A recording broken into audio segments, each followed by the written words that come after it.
I want you to imagine meeting Allah subhanahu wa ta'ala on the Day of Judgment, and Allah subhanahu wa ta'ala making you aware of a tragedy that was going to happen to you but was averted by one of your du'as. You would have never even known that this was potentially going to be a part of your story. You see, a lot of times we trust Allah subhanahu wa ta'ala to relieve us of a hardship that we already know is present in our lives. But of the beauty of that relationship with Allah subhanahu wa ta'ala is that you realize that your du'as that are preventative against hardship are working in your favor every day. And you don't need to see the immediate effect of your du'a to repel that hardship to know that it is happening on a regular basis. So we've already established that there are du'as that change circumstances, and there are du'as that change the way that we deal with circumstances. When it comes to hardship, I actually want us to talk about du'as that remove hardship in a tangible sense, and then we can talk about du'as that help us cope with hardship and change our perspective towards them. And when it comes to these du'as related to hardship, there are du'as we learn from the Prophet ﷺ that are preventative in their nature, and there are du'as that come after the fact. And subhanAllah, of the blessing of Adhkar al-Sabah wal-Masa, the morning remembrances and the evening remembrances, is that they actually include all of these du'as that are preventative in their nature, in relation to pain in this life and punishment in the hereafter. So there are two du'as that have a story behind them that are deeply profound and that should be repeated every single morning and every single evening. The first one is the du'a that Uthman radiallahu ta'ala anhu narrates from the Prophet sallallahu alaihi wasallam, that the Prophet sallallahu alaihi wasallam said that a person will not be harmed by anything in the heavens or in the earth if they say every morning and every evening, Bismillahi alladhi la yadurru ma'ismihi shay'un fil ardi wala fis sama' wa huwa as-sami'ul alim. That in the name of Allah, with whose name nothing is harmed on earth nor in the heavens, and He is the all-hearing and the all-knowing. So subhanAllah, when you say Bismillah, you are beginning every affair with the name of Allah subhanahu wa ta'ala, with whose name there is no harm that can coexist. Where Allah is, no harm can be.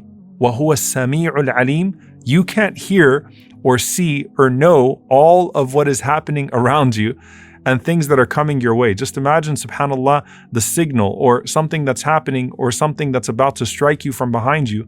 You can't see it or hear it or perceive it. Allah subhanahu wa ta'ala sees, hears, and perceives everything. And so this dua is beautiful. It's comprehensive. And the Prophet ﷺ is saying that if a person says this, it will protect them from all harm in the earth and from the heavens. And there are numerous stories that we have from the Salaf being protected from major things that happened to them because they made this dua. In fact, subhanAllah, even the narrator himself, Uthman radiallahu ta'ala anhu, his son who narrated it from him, Aamin radiallahu ta'ala anhu, وعن أبيه, he narrated this hadith from his father.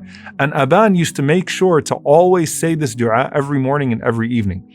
And then one day, he was actually struck by an infection and he was partially paralyzed as a result of that infection. So those that narrated the dua from him, they were curious how it was that he was struck by this sickness, by this illness, even though he was the one that taught this dua and he taught this hadith. And he said, radiyallahu ta'ala anhu, that, Wallahi, I did not lie upon Uthman radiyallahu ta'ala anhu, nor did Uthman radiyallahu ta'ala anhu tell a lie about the Prophet sallallahu alaihi wasallam. I say this dua every single day and every single night, and Allah has protected me. It happened to be that on that day, I was overcome by anger and I forgot to recite the dua. And that's when this happened to me, subhanAllah. And by the way, I know someone very close to me, subhanAllah, who would recite this dua every single day, every single evening. And the one day that they didn't recite this dua was the one day that they had a car accident. And they will say it themselves. Now, someone might be saying, well, wait a minute, does that mean we can't be harmed? What about righteous people that make the dua and that have a car accident or that have an illness that comes to them? This is where the beauty of this comes into play. And Imam al-Shawkani rahimahullah, he says that this dua, or this hadith rather, is evidence that these words repel every single harm, no matter what it is, from the one who says them. He will not be afflicted by anything in the night or the day if he says them during the night and the day. However, if a person gets hurt regardless, that is by the will of Allah subhanahu wa ta'ala, and you would certainly know that it was khair. You would certainly know that it was good.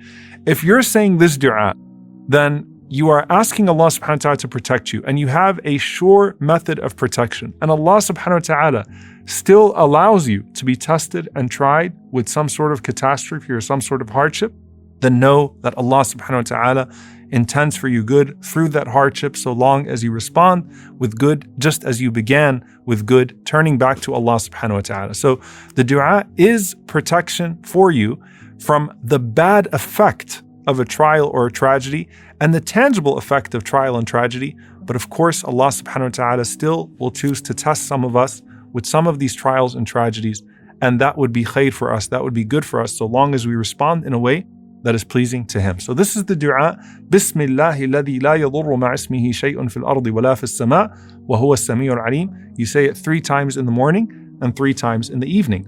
Also, Abdurrahman ibn Abi Bakr radiyallahu ta'ala anhuma, he narrates from his father, or he narrates that he said to his father, that, "Oh my father, I heard you making this dua every single morning and every single evening 3 times. You would say, Allahumma afini fi badani, Allahumma afini fi sam'i, Allahumma afini fi basari, la ilaha illa ant, Allahumma inni a'udhu bika min al-kufri wal-faqr, wa a'udhu bika min adhab al-qabr, la ilaha illa ant." So he would say 3 times in the morning and 3 times in the evening, "Oh Allah, grant me health in my body, grant me health in my hearing, grant me health in my sight, la ilaha illa ant, there is no God but you."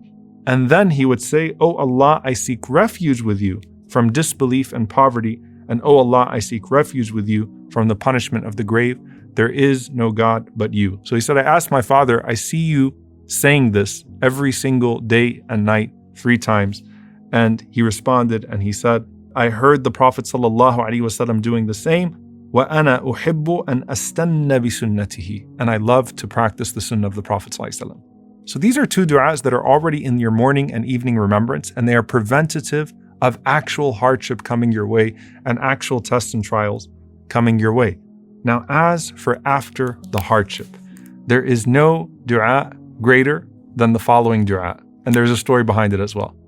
Sa'd ibn Abi Waqqas radiyallahu ta'ala anhu, he says that one day during the Khilafah of Umar ibn al-Khattab radiyallahu ta'ala anhu, I walked past Uthman ibn Affan radiyallahu anhu in the masjid, and I gave him salam, and he completely ignored me. So just think about Medina, Sa'd ibn Abi Waqqas walking past Uthman ibn Affan saying Assalamu alaikum, and Uthman completely ignored him. So he was upset. So he went to Umar ibn al-Khattab and he told him what happened.